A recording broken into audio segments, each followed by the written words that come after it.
वला हौला वला कुव्वता इल्ला बिल्लाहिल अलिय्यिल अज़ीम। अल्लाहुम्मा सल्लि अला सय्यिदिना व मौलाना मुहम्मदिन व अला आलि सय्यिदिना व मौलाना मुहम्मदिन व बारिक व सल्लिम व सल्लि अलैहि। अल्लाहुम्मा सल्लि अला मुहम्मदिन व अला आलि मुहम्मदिन कमा सल्लैता अला इब्राहीम व अला आलि इब्राहीम इन्नका हमीदुम मजीद। अम्मा बाद फ़अऊज़ु बिल्लाहि मिनश शैतानिर रजीम। बिस्मिल्लाहिर रहमानिर रहीम। क़द अफ़लह मन ज़क्काहा व क़द ख़ाब मन दस्साहा।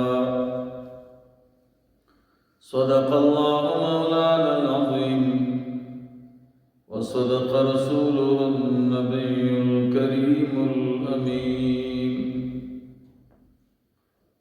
अल्लाहुम्मा सल्लि अला सय्यिदिना व मौलाना मुहम्मदिन व अला आलि सय्यिदिना व मौलाना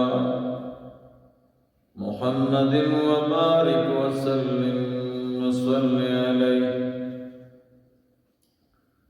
हज़रत मलंग से मुबारक दामत बरकातुहुम व फ़ुयूज़ातुहुम अलैना व अलैकुम द हुक्म व द इजाज़ीन बाद।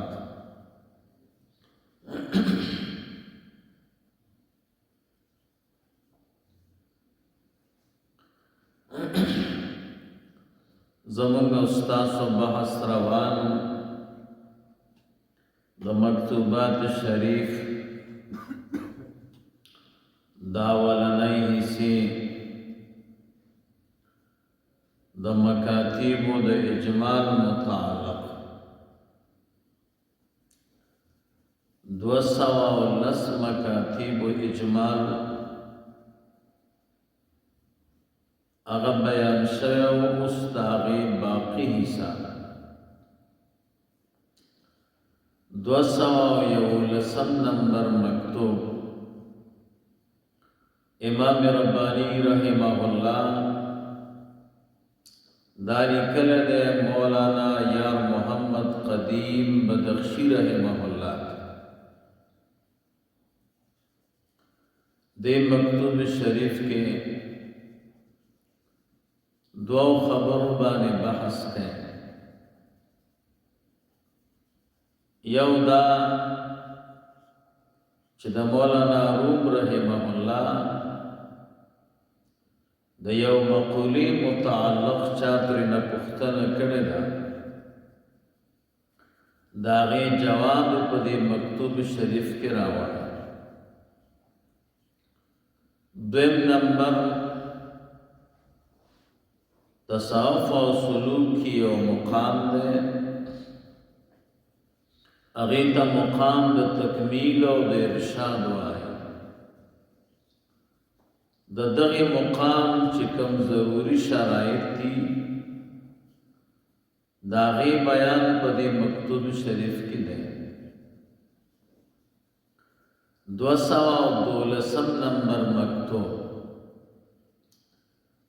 द इमाम रब्बानी रहमहुल्लाह मौलाना मोहम्मद सदीक बदख्शी रहमहुल्लाह तली करे पदे मकतूब शरीफ के दो खबरों बारे बहस करें। अवलनई बाद सवालों द इमाम रब्बानी रहमहुल्लाह ने शव्यू दागे जवाब पदे मकतूब शरीफ की लिखा है। दोम नंबर कम वाक़िआत चे इमाम रब्बानी रहमहुल्लाह लिदलियो दागे बयान पदे मकतूब शरीफ के हैं। او هغه واقعات چې مولانا محمد صدیق بدخشی رحمه الله لیدلیو او هغه کې کوم اشکالو نو دا هغه اشکال حل ناغه بیان په دې مکتوب شریف کې دی 211 نمبر مکتوب امام ربانی رحمہ اللہ شیخ فرید بخاری رحمہ اللہ ته لیکل په دې مکتوب شریف کې د دریو خبرو بیان دی یو بیان د مواعظ او د نصائح دی مواعظ پکې بیان کړي او نصیحتونه دویم نمبر علماء دو قسم دي یو ته علماء د اهل سنت والجماعت وایي چې دا عبارت ته د فرقې ناجیې نه دویم علماء سودی امام ربانی رحمہ اللہ